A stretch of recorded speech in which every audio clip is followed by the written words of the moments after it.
দেখেন আমার হাজব্যান্ড কত বাজার করে নিয়ে এসেছে। ওকে বলেছি যে এগুলো আছে, যে বাজারগুলো নিয়ে এসেছে সব কিছুই মোটামুটি গড়েতে আছে, তারপরও নিয়ে এসেছে। ও বাহিরে গেলে মনে করবেন যে একটা না একটা নিয়েই আসে, খালি হাতে কখনো ফিরে আসে না।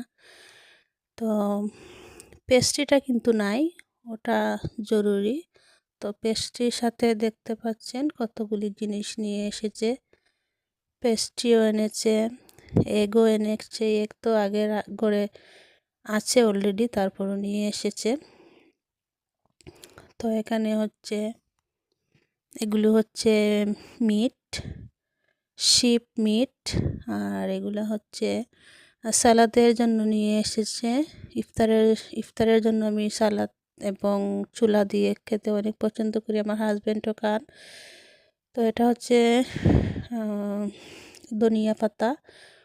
এটা মানে অন্য ধরনের একটা ধনিয়া পাতা, আর কলা, আর হচ্ছে গিয়ে টমেটো। ইফতারের সময় আমি সালাদ খুবই পছন্দ করি। সব সময় আমার ঘরে টমেটো এবং কিউকাম্বার সব সময় থাকে। আর হচ্ছে এনেছেন এটা অন্য জাতের সব সময় পাওয়া যায় ধনিয়া পাতা, এটা সব সময় নর্মাল, যেটা সব সময় খেতে মিলে। আর অন্যটা যে দেখিয়েছি ওটা হচ্ছে সব সময় মিলে না। তো 1 পাউন্ড আটি বিক্রি হচ্ছে শপে। তো আমার হাজব্যান্ড একটা নিয়ে এসেছেন। আর এগুলো হচ্ছে শিপ মিট, আমি ভিজিয়ে রেখে দিয়ে দেবো। তো শিপ মিটের মধ্যে আলাদা একটি গন্ধ করে।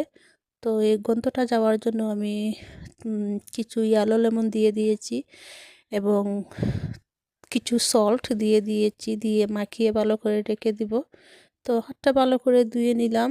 তো হাতের মধ্যেও এই মিটগুলার গন্ধ উঠে যায়। তো এই মিটে তো অনেক গন্ধ করে, সবাই জানেন।